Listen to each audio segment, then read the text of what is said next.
11 anekdotų dzūkų tarme. 1. Mama nuspirko knygų namų ūkio darbai.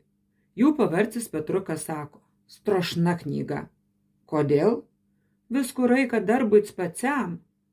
2. Petrukas: mama, aš troleibusi vienai tetai užmyniau kojų. Kai atsiprašiau, jie man davė cukierkų. Ir tada tu jai padėkavojai? Ne, užmyniau kitų kojų. 3. Mokiniai išėjo į turistinį žygį. Kai ėjo mišku, mokytojka paklausė: ak, vaikai, ar uodzėt kokis kvapas? Atliepė Petrukas: jaučiu, algiuko kuprinėn kvepia buterbrodai su kumpiu. 4. Sargas sugovė sodzivų obuolius vagiansi bernukų. Nu, dar ties aš tau parodzysiu, kapok obuolius. Abu tau labai dėkingas, ba jau 3 rosin kliuvau. 5. Mokytojka klausė: Petruk, kodėl tavo sąsuniai tiek daug klaidų? Petrukas: kad mokytojkai nebūts nuobodu tikryts. 6.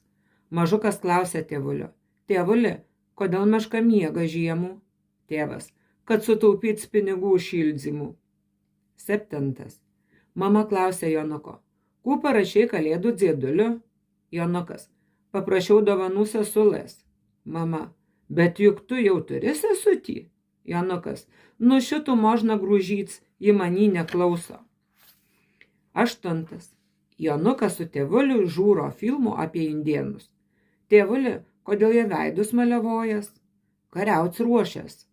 Kitų rytų Jonukas mato prie zerkolo besidažančių mamų ir greitą lakę pas tėvulį: tėvuli, kavokimės, mama ruošės kariauts. 9. Gamtos apsaugos sergėtojas: kodėl meškeriuojat draudzamon vieton? Aš nemeškeriauju, aš sliekų maudau. Parodzykit, o dar ties mokėkit baudų. Už kų? Kad sliekas be maudzimkės. 10. Tėvas: ir vėl matematikos dvejetas. Aha, labai sunki užduotis buvo. Kokia? Raikiai surats bendrų vardziklį. Kų? Dar pokščiai dienai nerado? Taigi dar kai aš mokyklon mokinausi jo ieškojo. 11. Mokytojka: Petruk, ar možnėtai pasakyts, kas buvo Maironis, Kudirka ir Biliūnas?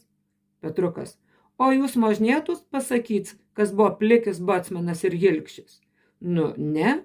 Nu va, jūs nepažįstat mano prietelių, aš nepažįstu jūsiškių.